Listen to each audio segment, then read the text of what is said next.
from CBS Sports. High drive, center field, hit the wall, grand slam.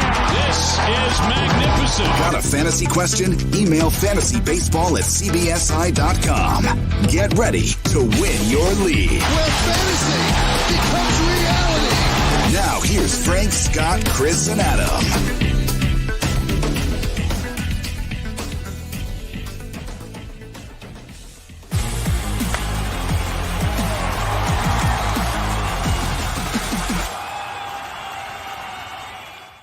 Everybody loves Raymond.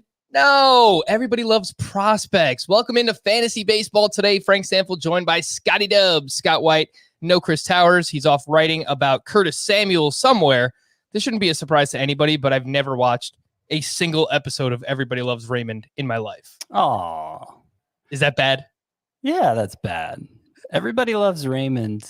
I think it's under celebrated. I mean, it's reasonably celebrated, but I caught it in syndication. I didn't see it in its initial run, and I was surprised how much and how consistently I enjoyed it. Very solid sitcom.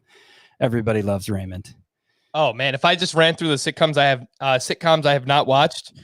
Friends, have not watched it. Oh my goodness. That 70s show, have not watched it. I'm sure there's. I haven't either. I haven't done that 70s show other than just, the occasional episode here and there. Number one sitcom, Scott, go. Seinfeld. Yeah. I'm not going to say anything about Seinfeld. I've tried. I don't know that maybe it's just aged poorly. I'll try again. I'll go back one day. I think most people would say it's aged quite well, but fair enough. I love The Office. I love Parks and Rec. I am watching Parks and Rec now, and it is pretty good. It doesn't hold a candle. The thing about Seinfeld is I could just turn it on, whatever episode is playing. It doesn't matter. I'm sucked in. That's exactly how I feel about The Office as well. We are not going to talk about sitcoms for the next hour. We are going to talk about the top prospects to stash in your redraft leagues. We've got an update from a listener about the archways in Oracle Park, which helped with offense last year. So we'll tell you about that. We are going to relook at bullpens and try to predict each team's closer. We have had some things moving around recently. Hunter Harvey went to the 60-day IL, so we will try to figure out what's going on in Baltimore. A few pitcher performances to know from Wednesday spring training action. And of course, we have some updates, some news and notes as well. Let's start off with Bobby Witt, who was one of the prospects that you wrote about, Scott, and you did not have the opportunity to talk about him yet because we had this news break late on Tuesday night. But Royals GM Dayton Moore told Sirius XM's Fantasy Alarm Show that he is, quote, open-minded about Bobby Witt Jr. making the opening day roster out of camp. Of course, Bobby Witt, the second overall pick in 2019, he has played 37 games in the minors, Scott. So how are you reacting to that? Have you moved Bobby Witt up the rankings? What are the chances of that actually happening? I think they're pretty good because, you just hear a quote like that out of the context of the interview and you're like, okay, that's just GM speak. He doesn't want to say anything definitive that's going to, give it away. But the inflection he used was like, I am very open-minded to having him on this team. And he said it twice, it was a whole minute, 20-second clip of him talking about how this is a real possibility, something they're really, they're really considering. They want to keep giving him chances to flop in spring training, chances to show that he doesn't belong. But I think if that doesn't happen, if he continues to roll, I'm taking it at face value that they're seriously considering Bobby Witt, who's 20 years old, only played 37 games in the minors, and I believe it was rookie ball, and didn't even perform that well there. They're seriously ready to make him their starting second baseman, and I'm all for it. I point out the lack of experience. I kind of snicker at it, but more because it's more me marveling at it. Because he's looked amazing this spring. I mean, 3 home runs. I know one was off Julio Urias. I know a different one was a 484-footer. Exactly. The strikeout rate has been fine. Like, he hasn't looked overmatched offensively or defensively. And, second generation player. So I'm pretty sure he was around the game a lot. And it just looks like we don't know what his development looked like last year, obviously, because it was happening at the alternate training site, but it just looks like he's developed a lot in a very short period of time. And there's significant upside here. I'm not saying, even if they announce today he's going to be their starting second baseman, I would want him as my starter in fantasy, but I would draft him from my bench for sure, in virtually any league, just to see where this upside takes him. Of course. By the way, I think the upside, what Bobby Witt profiles as eventually, and he's naturally a shortstop, but obviously they have Mondesi there in Kansas City. I think he has the potential to be like a Trevor Story type player. I think that's how high the ceiling is for him. Yeah. And I remember you had the Welsh on a couple months ago, and he was raving about Bobby Witt. And he was one of the first people I heard say he might even be up this year. So kudos to the Welsh. I know he was talking about that for a while, but Bobby Witt, again, having a monster spring, 10 for 33 thus far, 3 home runs. He played second base on Tuesday night. So again, naturally a shortstop, and he has played some shortstop in the spring, but it's good to see him over there at second base. Scott, let's just say he is up on opening day. We get confirmation that happens. Among the second basemen in ADP, where do you think he would just slot in? Would you draft him ahead of Ha-Seong Kim and Jake Cronenworth? And how about Andres Jimenez? I think that's the right range. Yeah, probably. Obviously we're talking strictly a 5x5 or a categories context there with Jimenez. Yep. If it's a points league context, you wouldn't be so concerned about what Jimenez is going to do for you with stolen bases. So yeah, that's in the 15-16 range of my rankings. That would put him ahead of guys like Nick Solak, Gene Segura, Ty France, who I like a lot too. That's probably about right for where Bobby Witt would go. I have a hard time deciding. I would have a hard time deciding between Bobby Witt and Brendan Rodgers, actually, who I think has, he's talked about wanting to steal 20 bases this year. Rodgers has, so he has that element of speed theoretically. He's got course field. I think given his age and where he is in his development, it would be much harder to send him down if he struggles than it would be for the Royals to send Witt down. Witt's ultimate ceiling is probably higher, but the likelihood of the player achieving his ceiling this year, I think I'd give that to Rodgers. So that's an interesting consideration there for you. And I would also, it's also worth noting Bobby Witt would not be second base eligible right away. He'd have to pick it up. He's shortstop eligible right now. Yep.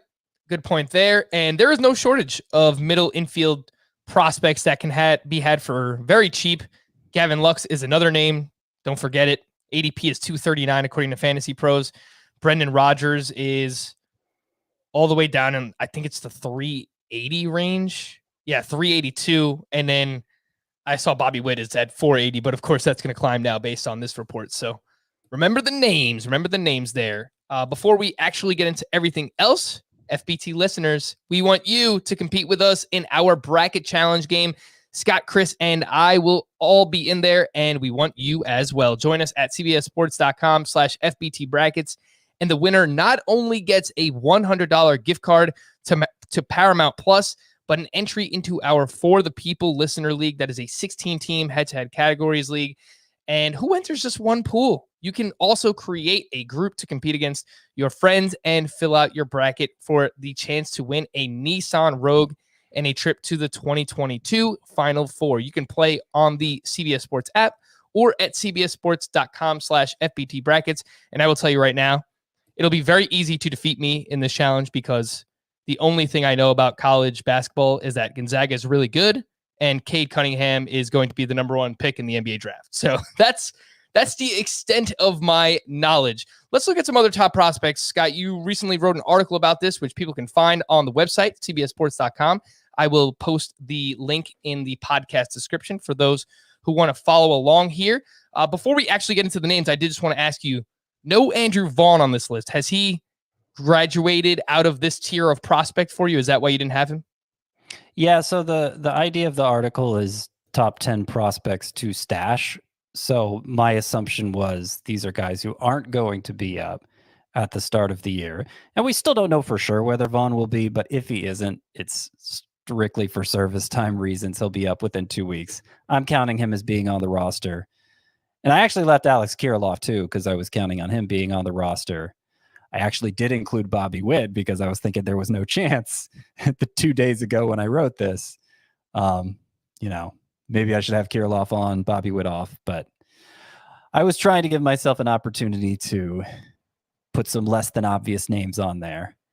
So I made a bunch of rules for myself at the top and had to do a lot of throat clearing before I got to the list. Andrew Vaughn, of course, top prospect for the White Sox. He would probably play some first base, some DH. He is 9 for 33 in the spring with a home run and a double.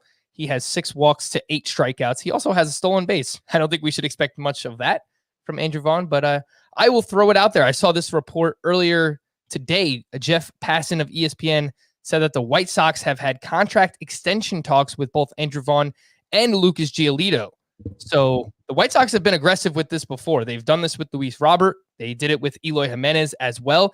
If they do come to an agreement with Vaughn before opening day, that will guarantee that he is on the opening day roster. So keep that in your back pocket and pay attention to see if that actually does happen.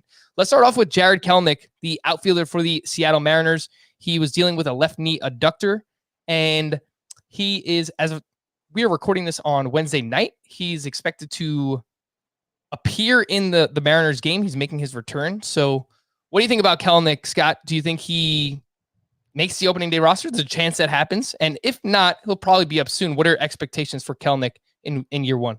Yeah, it doesn't sound like he's going to make the opening day roster. I didn't think they really wanted him to anyway. And the injury, the amount of time he missed with that, it's going to give them a pretty easy out. But I don't suspect he'll spend long in the minors. I think there's a good chance we see him in April.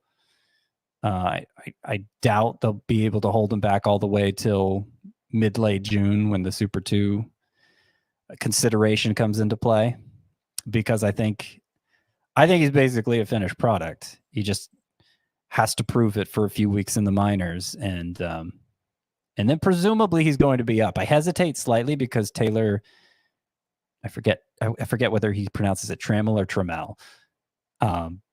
Taylor Trammell, I'll say, of the Mariners, formerly of the Padres, and before that of the Reds. He's been a prospect who's been on the move, but he's having a big spring. It looks like he's going to be their starting left fielder, and if he continues to perform that way in the majors, there isn't a clear opening for Kelenic because Kyle Lewis in center, Mitch Haniger in right. I think right now Ty France slotted at DH. So, things happen. Players get injured. That might delay Kelenic's timetable slightly, though, if everybody's performing reasonably well.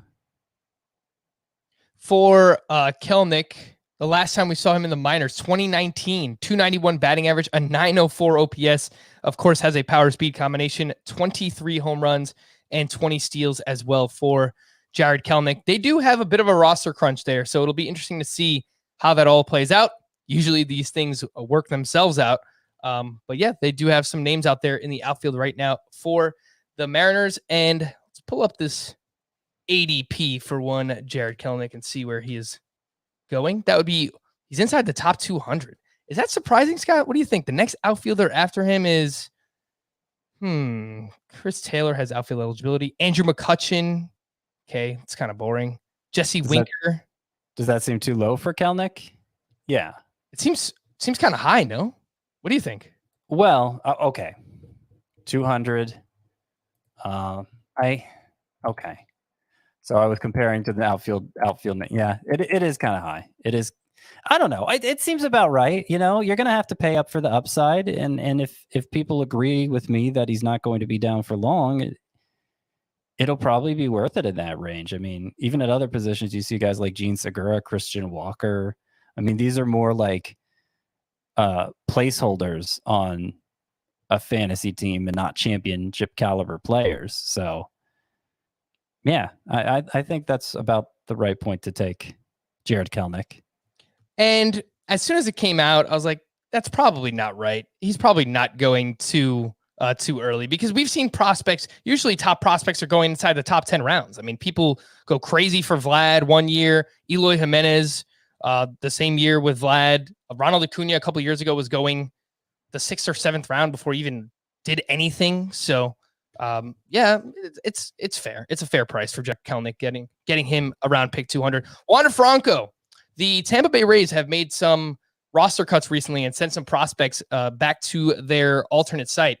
Wander Franco was not one of them. He is 6 for 22 in the spring. He does have a home run. He has played both shortstop and third base, and I think that's worth noting, because the more positions he can play, the more versatility he has. They can find ways to get him in the lineup. So what do you think about Wander Franco, Scott? Same thing, ETA, what are you thinking? Probably not opening day, and who would you rather have between him and Kelenic?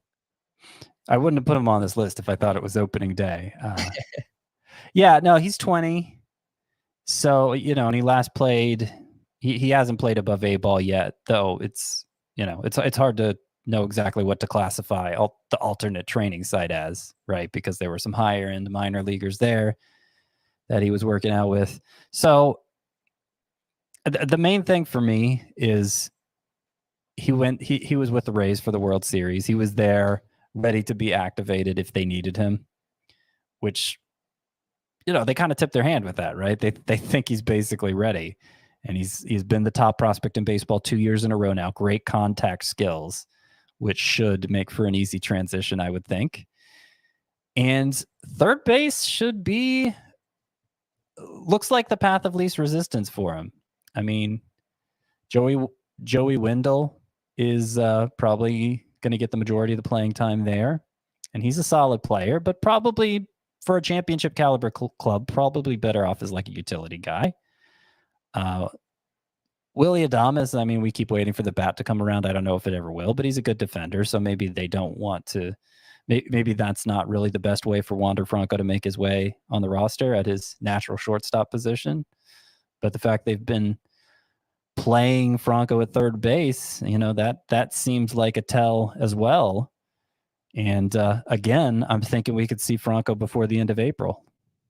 I hope so. That would be awesome. And his strikeout rate at 3 different levels in the minors, 7%, 7.4%, 6.7%. Just, we don't see players with this type of upside make that level of contact. Even, Juan Soto is a little bit above league average, and he's probably the best example that you could look at in terms of making contact. So yeah, the plate discipline here, a double-digit walk rate for his career as well for Wander Franco. A lot to like there. Scott thinks he's up before the end of April. Who would you rather have between him and Kelenic, Scott? Well, Frank, I rank Kelenic number 1 and Wander Franco number 2. There you go. Yeah. Fair enough. They're ranked. Mackenzie Gore is your top-ranked starting pitcher prospect, and he is with the Padres. This one's a little bit tougher because obviously the Padres are loaded, Scott. They have a great rotation. I mean, we're one Dinelson Lamet injury away from that changing, I suppose. But yeah. What are you thinking with Mackenzie Gore? There actually is a reasonable chance Gore makes the opening day roster. I still don't think he will, but it doesn't look like Dinelson Lamet's going to be ready. So they're going to have a rotation opening from the beginning. Adrian Morejon and Ryan Weathers both have major league experience and are also in a battle for rotation spots. So I would suspect they beat out Gore, especially since, we heard some rumblings. The reason Gore didn't get called up last year was because he was having some delivery issues at the alternate training site. It was affecting his control, and he has had some issues with walks this spring. So I'm not sure that's totally ironed out. If there are any doubts there, I think they'd prefer to send him down. So I'm guessing Gore won't make it, but it won't be long. He's the best pitching prospect in baseball. He's of age. He's dominated at every stop in the minors. If Dinelson Lamet comes back strong and they got 5 strong there in their rotation, I could see it being delayed until mid-season as opposed to April or May.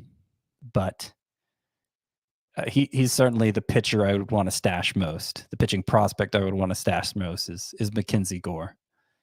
22 years old for Mackenzie Gore, former 3rd overall pick back in 2017. Of course, with the San Diego Padres, regardless of format, Scott, right? Even in a shallower head-to-head points league, would you be looking to stash him on your bench if you could? So basically these top 3, Kelenic, Franco, and Gore, I see them as basically stashes in all formats. You get anything shallower than 10 teams, it's going to be hard to justify, I guess. Mm-hmm. And, in a shallower league, like a 10-teamer or a small 12-teamer, it might be difficult to be someone who stashes 2 of these 3. But somebody in your league should be stashing each of those 3.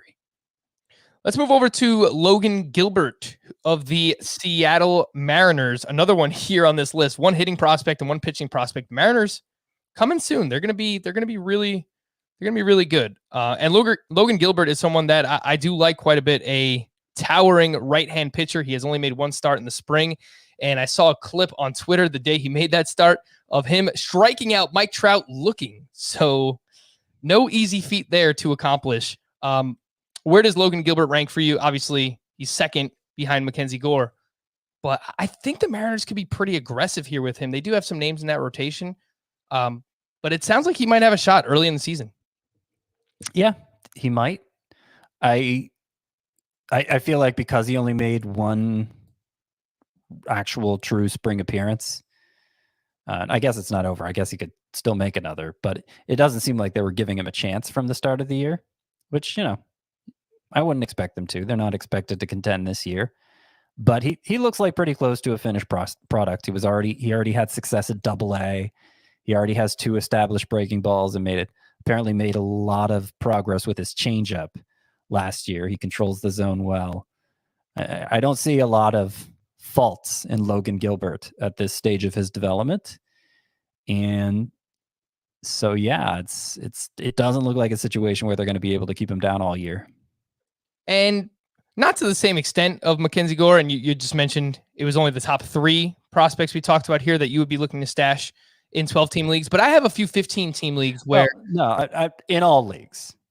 In all leagues. There are some of these others that I might stash in a 12-team league, particularly if you're talking like roto roster size, 29, 30 players rostered.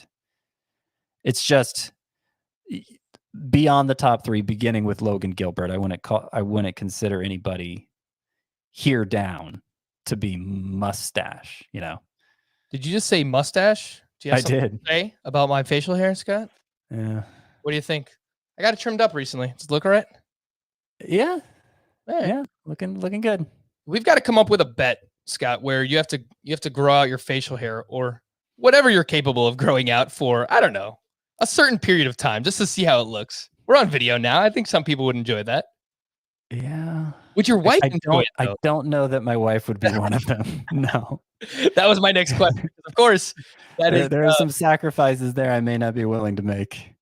That is one of the most important questions. Let's move away from Logan Gilbert. Matt Manning, the Tigers, no shortage of pitching prospects. Obviously, they have Casey Mize, Tarek Skubal, who we'll talk about a little bit later on. Looked pretty good in his Wednesday start. But Manning has looked all right. He was already optioned down. He's pitched 6 innings in the spring, 7 hits, 1 walk, and 5 strikeouts. Dealt with a bit of an injury last year, Scott. And the Tigers have like this hodgepodge of veterans, and Julio Teheran and Michael Fulmer looks terrible in the spring as well. So if those guys are stinking it up by late April, early May, I think Matt Manning probably gets a shot. Yeah, I think so too. The only reason he didn't get called up during the Promoter-Palooza last year for the Tigers was because he was dealing with I think it was a sore forearm, sore something in his arm. And, otherwise they would have considered, they were all pretty much at the same developmental level. Casey Mize, Tarek Skubal, and Matt Manning. And Manning, I don't know. It depends who you ask, which is the best of those 3, but I feel like Manning has the most traction right now. Like I feel like I see Manning at the top of most lists for those 3 Tigers pitching prospects. And just like, I don't know. He's just been very consistent and steady in the minor leagues. Strikeout rate has always been high. He's a big guy with a hammer curveball, and has had some control issues off and on, but nothing major. That doesn't seem like there's much more left for him to accomplish. But you're right about they don't truly have a spot for him right now. Like it's my guess is Michael Fulmer is already going to be out from the get-go to get Tarek Skubal in there. So Fulmer's already taken care of, and yet there still isn't room. Maybe Matt Manning leapfrogs Casey Mize, who's looked pretty bad this spring in the pecking order. Maybe Manning moves ahead of him. That would make sense, but I don't know. Jose Urena, obviously there's not much to see there. Julio Teheran's the one that's kind of interesting to me because he's throwing at 92, 93 after being down at 89 last year. And what year is this, Scott? I don't know. It's been a few years, actually, not just last year, but a few years since Teheran's thrown that hard, right? And yet, as a guy who was around 90, 91, he was consistently keeping his ERA below 4 for the Braves. I don't know that he's going to be so easy to bump from that rotation, but maybe Jose Urena will be. There's always a chance for injuries, I think Manning will be up at some point. It just might not be. We might have to wait till June. Just a quick little sidebar on Julio Teheran. So far in the spring for the Tigers, 9 innings, 2 runs, 12 strikeouts to just 1 walk. So, yeah, he's had some success. Remember the name in your AL only leagues or your deeper 15-team roto leagues. And I did just want to ask you about Mize, Scott, because you said Skubal may have even leapfrogged Mize. Maybe Matt Manning is getting close to that as well.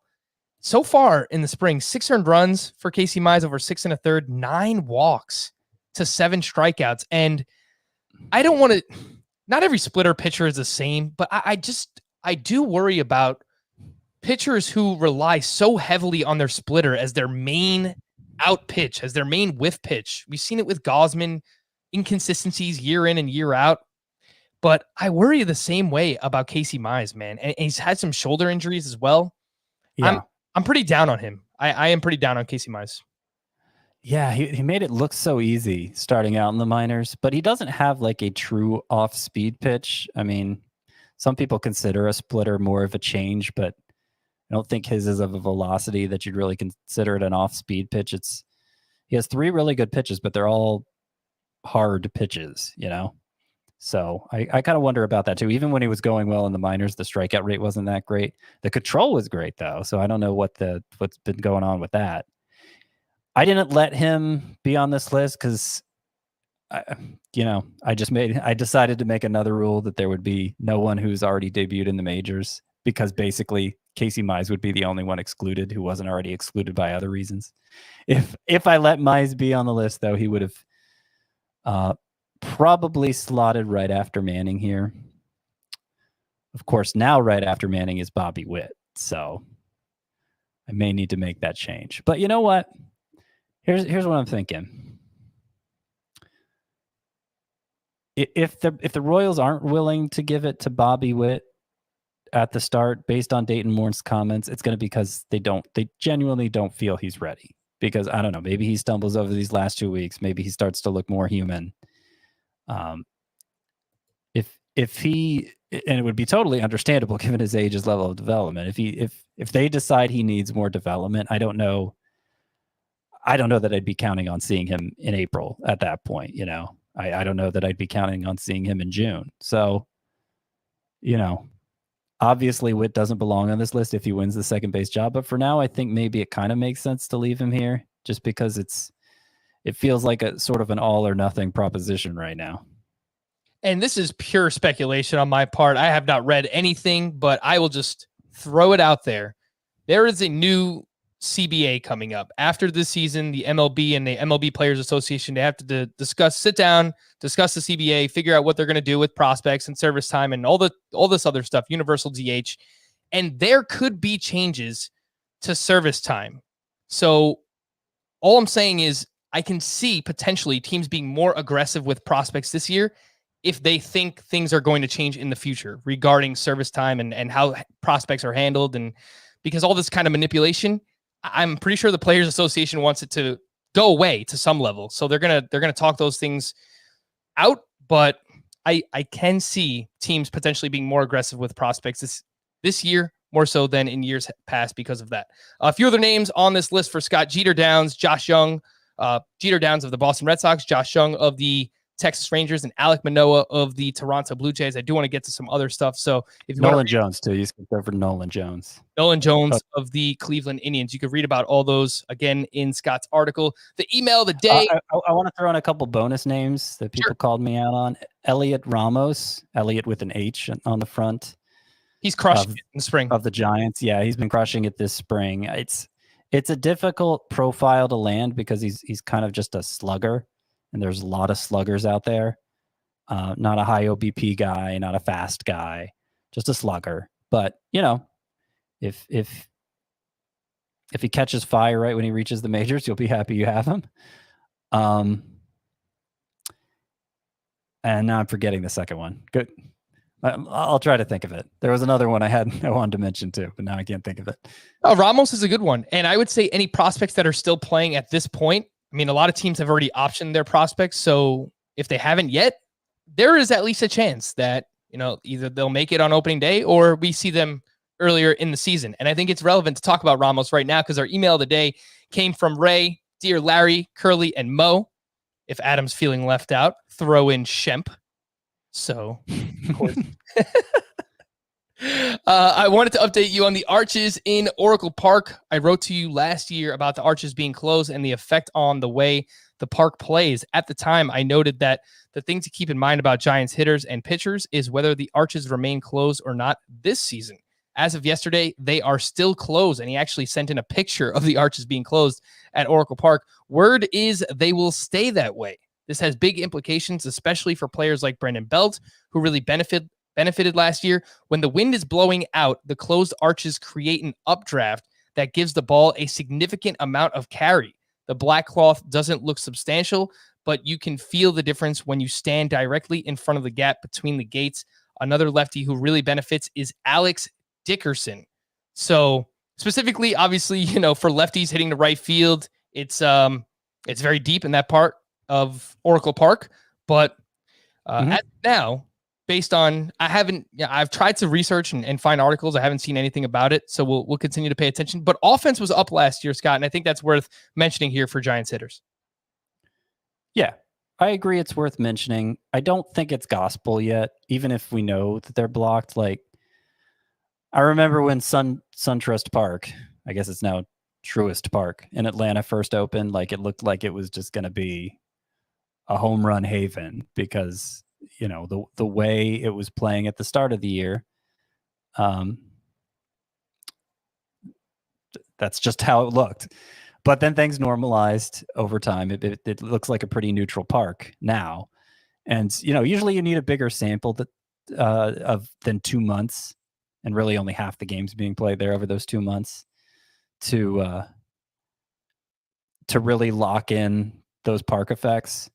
You know, maybe it would play differently in April than it would in August. You know, we don't know that either. So it's probably going to help either way, but the extent to which it'll help is difficult to say. And obviously it has for 20 plus years been the toughest place to hit in all of baseball. So based on 2 months of data, I'm not ready to go all in on it not being that anymore. Yep, definitely fair. But it was weird seeing that much offense last year in Oracle Park. So follow that storyline, and if I hear anything, read anything, I will definitely update everyone on that as well. We're going to hit a quick break, but first, just a quick reminder that our Fantasy Baseball Today Draft Prep Guide is free, and it is available now. I've mentioned it a lot recently. Chris put a lot of hard work into it. Once you land at the page, that is cbssports.com/FBB Draft Kit, all you do is punch your email in, and you'll get it sent your way. And regardless of what type of league you play in, there are rankings, salary cap values, draft strategies, tiers, and so much more. Of course, a lot of the written content in there is from Scott as well. So I don't want to just play it up as it's only Chris doing the work. Obviously, Scott is doing a lot of hard work on that. Well, you too, Frank. Yeah, but I don't pump myself up. My job here is to make you guys look good. So as long as I'm doing that, then I am happy. And a reminder for everybody that we will continue to do mailbags, bonus mailbag podcasts over the next 2 weekends, because obviously this is draft season. So it is a very busy time. So we're going to continue to take your questions on those bonus mailbag podcasts and release those on Saturdays. You can email in your questions at fantasybaseball@cbsi.com. But as usual, if you enjoy the podcast, feel free to leave us a 5-star Apple Podcast rating. And in the review, you can drop a question. But also over the next week, we are going to do bold predictions on next Friday's podcast. So I want to see some of those bold predictions or hear them. So send those in, email them in, tweet at me at roto_Frank. We will include those in our bold predictions for next week and drop them in your Apple Podcast reviews as well. If you are watching on the video side, don't go anywhere. If you are listening to the podcast, we're going to take a quick break. But when we return, we have some pitcher stuff, some updates from Wednesday coming up next here, Fantasy Baseball Today. So I wanted to highlight, Scott, that Tyler Glasnow he has been throwing a new slider so far in the spring, and he threw 25 sliders on Wednesday at 87 miles per hour. He wasn't particularly effective against the Pittsburgh Pirates of all teams, but I thought it was worth noting because for years, Tyler Glasnow has been this 2-pitch pitcher, throws that high 90s fastball. He has that wipeout curveball, but it's this slider cutter hybrid. He threw it 25 times. So that's pretty significant. And I was pretty interested in that. Any takeaways? Okay, 25 times. And what was the line for him? His final pitching line, I think it was 4 innings, 7 hits, 4 runs allowed against the Pirates. Yeah, it was 4 innings, 6 hits, 4 runs, 1 walk. So that's pretty good. 7 strikeouts. Yeah. I mean, I think the biggest thing it could mean for Glasnow is, basically fastball, curveball pitcher. When the curveball, he didn't have command of it. He was basically a 1-pitch pitcher, right? That's something that I've seen suggested on the Rays beat, that if he can get a second breaking ball going with that curveball, that gives him 2 to work with. If he's only spotting one day, he could still turn in an effective start. It might explain some of the inconsistencies we've seen from Glasnow during his time with the Rays. Obviously this wasn't a great start and it was against a bad team, but I think he dominated the Braves last time out, and it's only spring training, so he's working on stuff. The fact he threw it that many times suggests he's really trying to lock it in, right, and not caring so much about the results. So yeah, it's an encouraging development for Tyler Glasnow. Tarek Skubal mentioned a little bit earlier, all those Tigers pitching prospects. He pitched 3 innings against the Phillies on Wednesday. He allowed just 1 hit, 3 walks. Don't love that, but 6 strikeouts, and he threw a cutter 8 times, and he only threw that cutter 7 times all of last season. So he's another one where he's working on a new pitch, getting that cutter worked in. Scott, I feel like we've talked off air about this, but your optimism is growing for Skubal, correct? Yeah, no, I wrote about him in Post Type Sleepers. I had a Post Type Sleepers article that came out last week, and Skubal was one of the names I talked about there. He worked with Driveline Baseball this offseason to develop something to offset his fastball better, because he had a changeup last year, and it was, he started using it more late in the year and had some success with it, but he didn't feel great about it. His fastball is amazing, Skubal's is, and it was so good that he could basically get away with throwing only that in the minors. So it's really about filling out the arsenal around that. And if he has a really good complement to it now, this is a guy who struck out almost 18 per 9 in his 9 starts at AA 2 years ago. So significant upside there for Skubal. And I need to start drafting him late, because I don't think I've gotten him anywhere yet. Yeah, me too. And I like him. I haven't wound up with him anywhere. So I don't know why that has been the case, but Tarek Skubal, definitely take a shot. Late round flyer in your fantasy baseball draft. Sandy Alcantara, not a late round flyer. He'll likely be drafted inside your top 150 picks. 5 innings, 9 strikeouts, 14 whiffs on 64 pitches against the New York Mets. Don't want to overreact to something like this, but Sandy Alcantara has the stuff. We haven't necessarily seen it generate into whiffs and strikeouts so far in his career, but man, this is definitely encouraging. 14 whiffs on 64 pitches. The ADP for Sandy Alcantara, 152.6. Corey Kluber, random, but rocket ship up the ADP. He is now up to 151, pick 151, ahead of Alcantara. So I wouldn't do that personally. Scott, I know you like Kluber. Are you willing to go that far? Are you taking Kluber over Sandy Alcantara? Well, here's the thing. Kind of a double spoiler here. I'm working on sleepers, breakouts, busts, 3 different columns, version 3.0. I added Kluber to my sleepers. I'm adding Alcantara to my breakouts because he said he needs to throw his 4-seam fastball more. And he has made an effort to do that this spring. And we've seen the strikeout rate explode. Tiny sample, of course, but we've seen it explode with his decision to do that. You look at the breakdown of his pitches, the whiff rate on each of them last year. His 4-seam fastball, by the standards of that pitch, it's not normally known for a high swinging strike rate. His is among the highest you'll see for that pitch. And it seems to be pairing well with the changeup. You got a lot of whiffs on the changeup today. Seems like those pitches complement each other. He's a really good ground ball pitcher with the sinker as much as he throws the 2-seam fastball. But I don't know that he necessarily has to sacrifice that to become more of a strikeout artist. And, it seems like something he's deliberately trying to do. So I'm very excited about that because I don't really have workload concerns for Alcantara either. He's a guy who's shown an ability to pitch deep into games.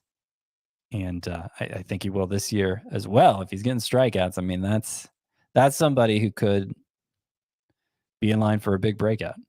Oh, so Scott's going to put Sandy Alcantara in the breakouts, but not Pablo Lopez. I see how it is, Scott.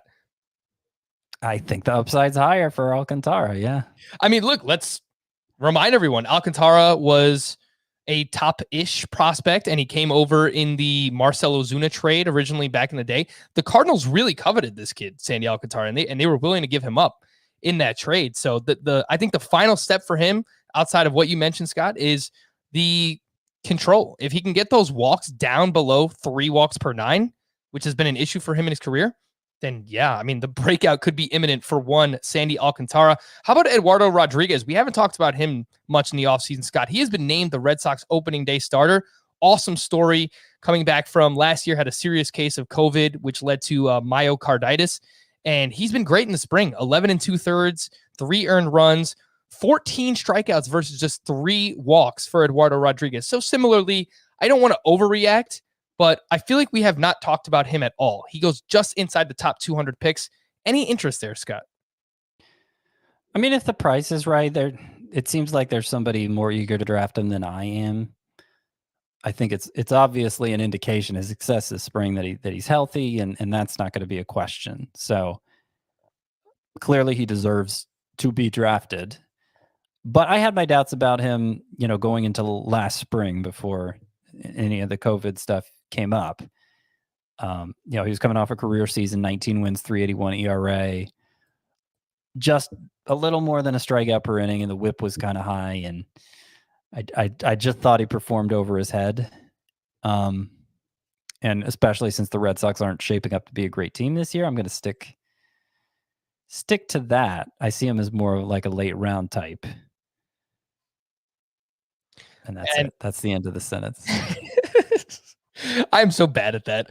No, I faked myself out that time. So I'm happy that you informed me that was the end of your sentence. Last thing we'll mention, pitcher stuff from Wednesday. Charlie Morton. The hype is growing. 4 1/3, 1 run. It was an unearned run allowed, and 4 strikeouts. Mark Bowman, who covers the Atlanta Braves, had this to say on Twitter, that Charlie Morton was sitting 93 to 95 miles per hour. Okay, we like that 95 part of it a little bit more, obviously, and said his breaking balls are dancing like a wiffle ball. So, Scott, I know that you were talking about moving Charlie Morton up in your ranks recently, and he is up to SP 35. Any chance he creeps up a little bit higher? I don't think so. I have durability questions with him, and that's going to keep him down that far for now. I mean, we get into the season, and maybe some of those ahead of him start eliminating themselves from that discussion. I'm sure some of them will, just because that's always what happens. But as things stand right now, I think that's about as high as I can justify putting Morton. And that would be, I'd be happy with him. I mean, personally, I'd be happy with him as like my number 5. But, top 35, that would be some people's number 3, I guess, if we're talking an even distribution of pitchers. Yeah, the hype is growing for me on Charlie Morton. I have him up at SP32. I moved him ahead of Sonny Gray, who's dealing with an injury right now. Moved him ahead of Dinelson Lamet. And then, just ahead of him, Ian Anderson, Jesus Luzardo, 2 young guys that I think have a ton of upside as well. So once you see those names start to go off the board, I would be looking Charlie Morton's way, at least in my rankings. Let's hit some quick news and notes before we update people on the bullpen situations for each team. The Red Sox option both starting pitcher Tanner Houck and outfielder Jarren Duran back to the minors. Some were asking about Houck in the offseason, and the walks have been a big issue. Scott, you just gave me a finger point, like either I did something really right or I did something really wrong. No, I remembered the other prospect I wanted to mention. It was Jarren Duran as a potential stash for later in the year, especially, since it sounds like there's some buzz now that he's developing power. We'll have better indication of that by the time as he's working his way up to a promotion, if he's hitting some home runs in the minors. But good speed guy. He's always hit for a high average in the minors. Well, not always, but he has. Yeah, he's shown the ability to do that before. He will now be known as Jarren Duran on this podcast. He is, quote, hungry like the wolf. Ramon Laureano is dealing with a sore left side. A's manager Bob Melvin said Laureano is, quote, going to be okay and could return to games early next week. Sticking with the A's, Trevor Rosenthal made his spring debut on Wednesday. He allowed 1 run on 2 hits and a walk, but more importantly, he came out of the game healthy. He has been dealing with a groin issue. I saw the velocity was down a little bit for Rosenthal in this appearance. It is his first appearance of the spring, so pay attention to that for the next couple of appearances. But Rosenthal, someone that both Scott and I like quite a bit if you are willing to pay up for a closer. Dominic Smith, Adam, close your ears if that's possible, because you just won him in our salary cap draft yesterday. Dom Smith was scratched from Wednesday's game against the Marlins due to wrist soreness, so hope he's all right. Luis Robert, who's been dealing with an abdominal issue, was back in the lineup for the White Sox. Framber Valdez. All right, now we're talking. Who has? Yeah, how are we just now getting to this, Frank? Yeah, I mean, come on. We still don't know anything. The only thing we know is that he will not undergo surgery. So that is a good thing for Framber Valdez. John Heyman, a couple of weeks ago, was reporting if he has surgery, then he could be out for the entire season. No, we know a lot. We learned a lot. We know he's like, if he's not having surgery, he's not going to be out for the season.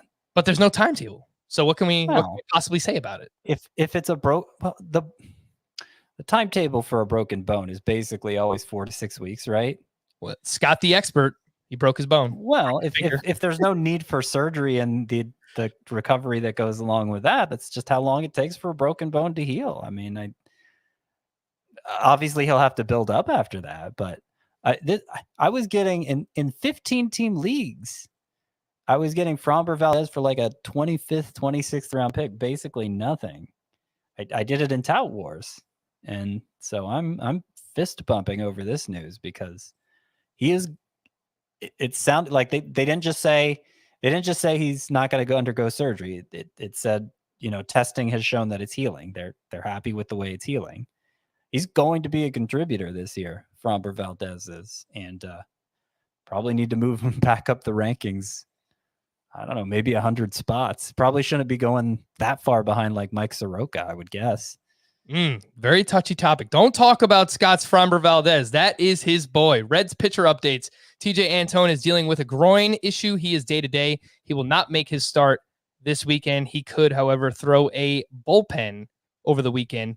Speaking of Reds pitchers, Amir Garrett and Lucas Sims through live batting practice on Wednesday. Garrett is dealing with a forearm issue. Sims is dealing with an elbow.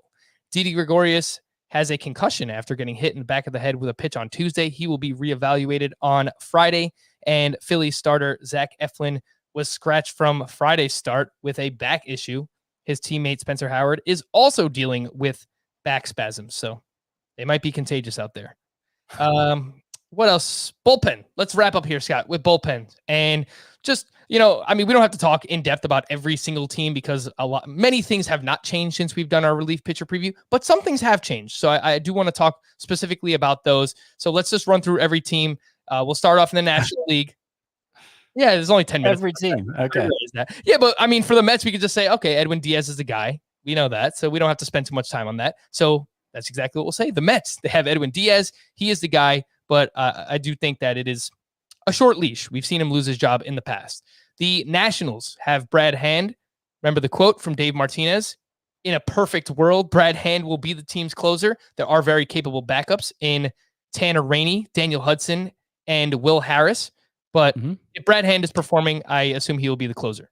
So I wrote an article. I encourage everybody to check it out. Top 12 non-closer relief pitchers, where I not only give my top 12 non-closer relief pitchers, but I break down every team's closer situation just real quick at the top because I wanted to leave all potential closer candidates out of this discussion.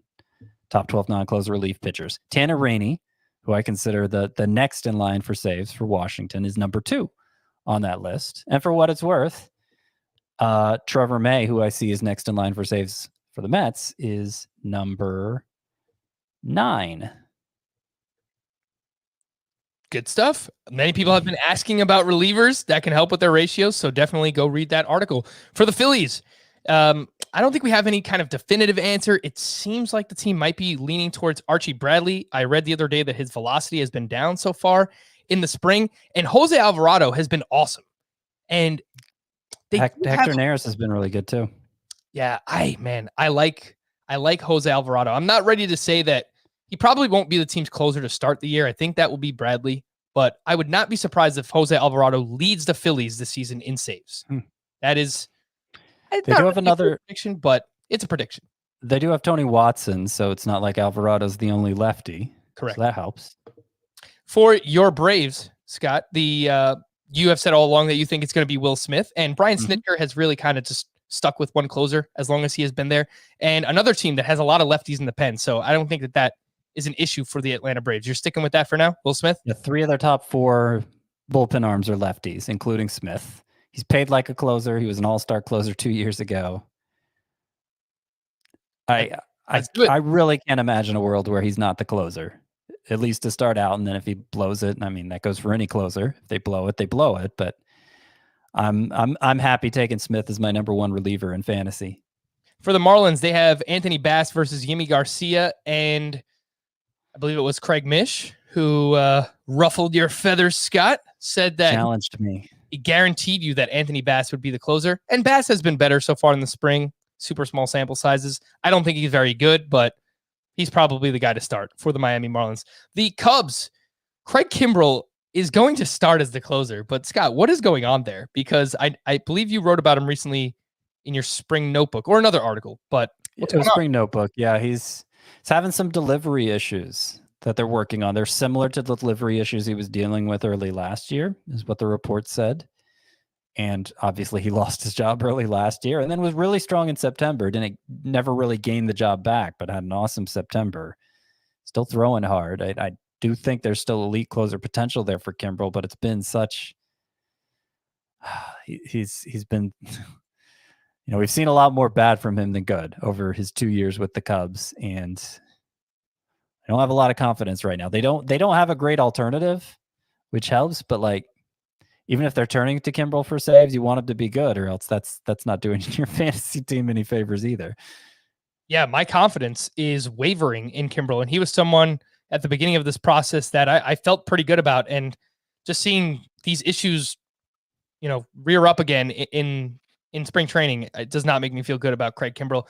I would say the name to watch is probably Ryan Tepera. I read about something about him the other day. Brandon Workman is in that bullpen as well. Rowan Wick was their best reliever last year, but he will start the season on the IL. Wasn't Tepera the guy who got an MVP vote last year because somebody misentered it? That sounds familiar. That might have happened. I think that was the guy. For the Reds, mentioned Amir Garrett and Lucas Sims are dealing with injuries, but we do like Amir Garrett to emerge as the guy there. He just has the closer mentality. I was searching him up on Twitter earlier today to see if there were any updates, and there was just a video of him saying, "I'm the guy. There is no competition." So I love it. I love it out of Amir Garrett. It helps that his primary competition, Lucas Sims, has been dealing with an injury all spring. It more severe than Garrett's, though it looks like they're both on the mend now.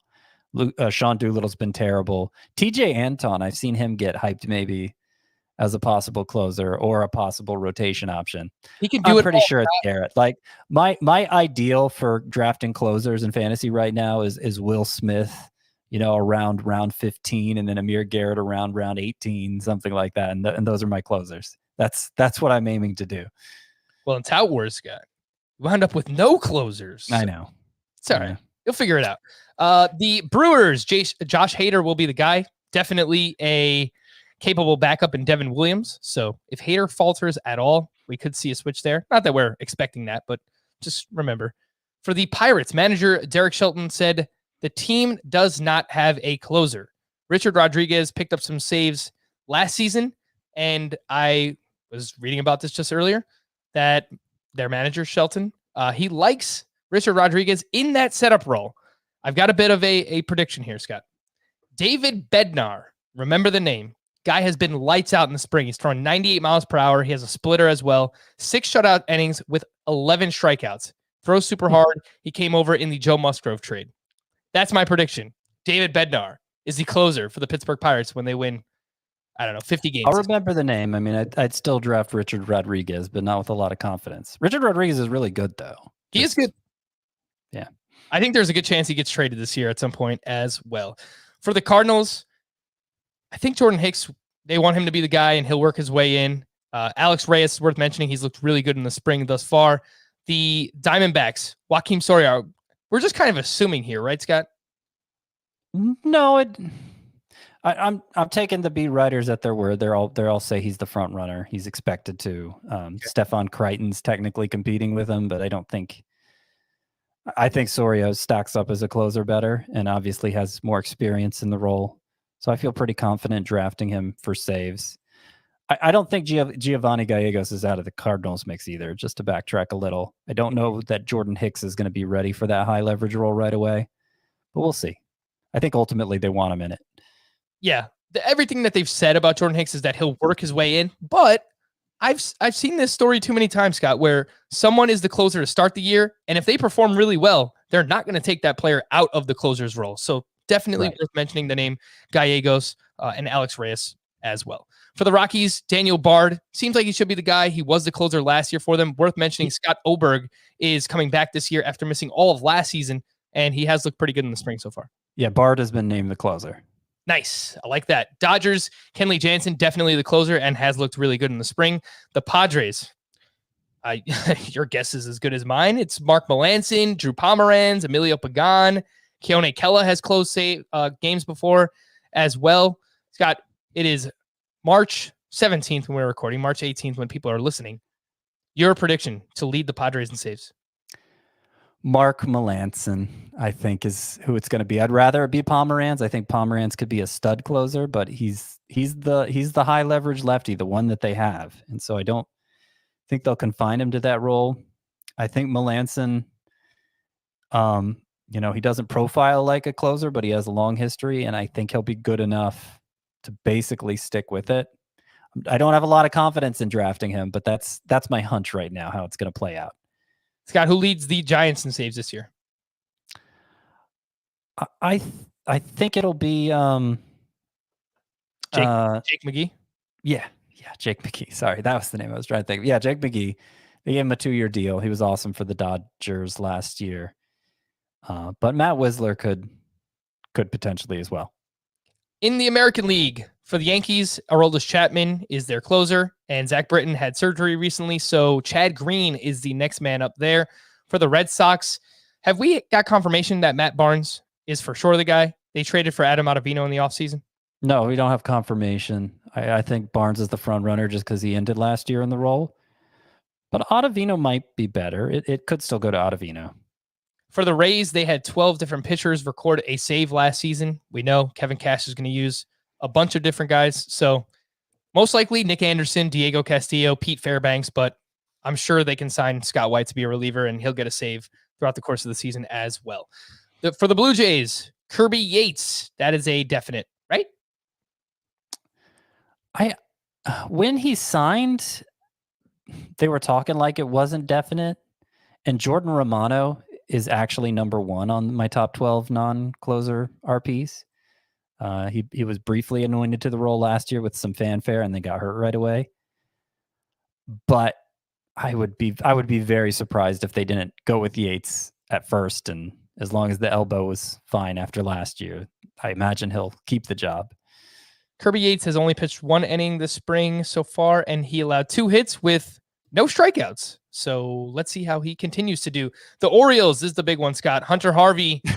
Yeah, the big one, right? The big one. The Orioles, they're going to win all these games this year. Who are we going to get for saves? Hunter Harvey has an oblique injury. He was transferred to the 60-day IL. I would like to apologize to the Orioles beat writers who I spammed on Twitter yesterday, continuously asking who is going to lead this team in saves.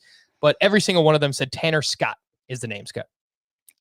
If they say that's the name, I guess that's the name. But I do think this is the smallest one, actually, because just the way Brandon Hyde has operated so far, like he's never stuck with a guy, and he's never had anyone worth sticking with. Maybe that'll change this year, but I kind of expect nobody on the Orioles is going to have double-digit saves.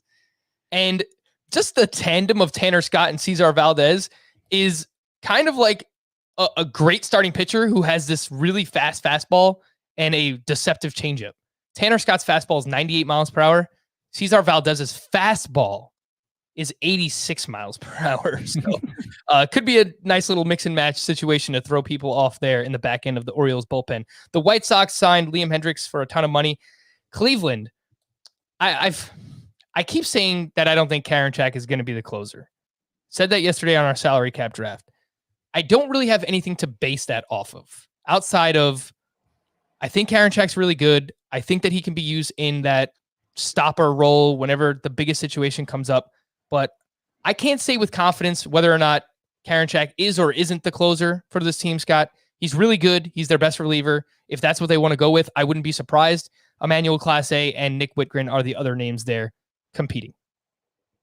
Yeah, I still, until I see reason to think otherwise, I still think it's going to be Kelenic. I think that's who they want in the role. It's just, is he going to have good enough control for it? But yeah, those would be the other two if it doesn't go to him. I think it would probably be Nick Whitgren who got the chance first if it didn't go to Kelenic. But I still think it's going to be Kelenic. For the Tigers, it seems like it's Brian Garcia versus Gregory Soto. Soto is a left-handed pitcher. AJ Hinch, when he was with the Astros, he really just used one reliever as a closer.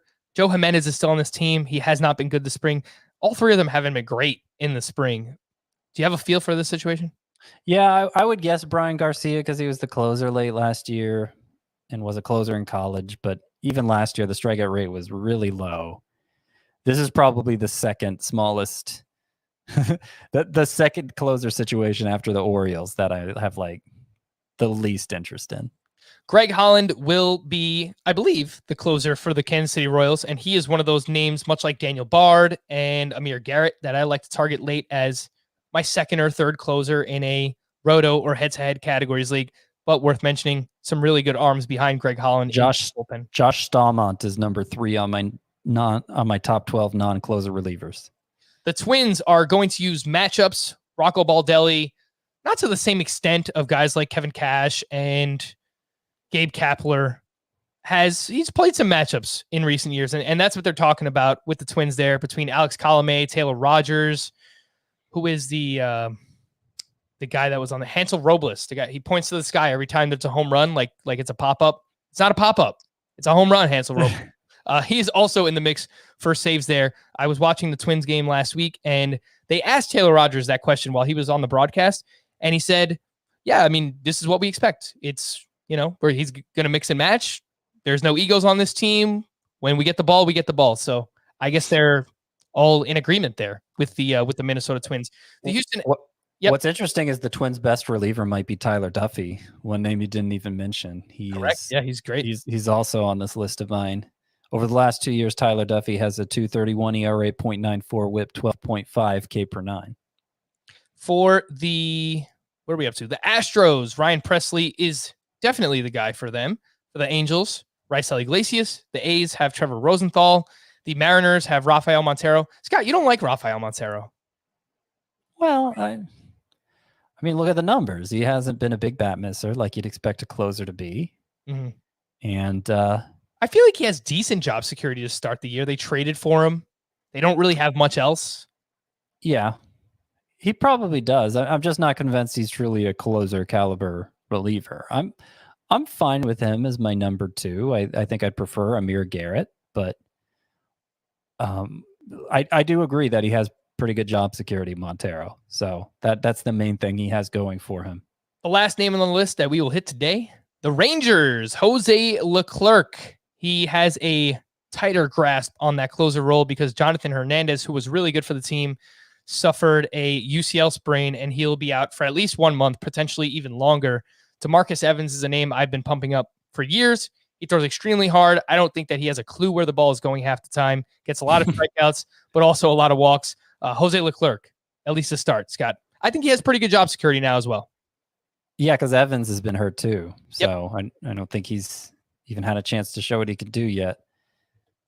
I think the job security is there for Leclerc, but I don't trust him. Like, they'll figure out somebody to replace him at some point.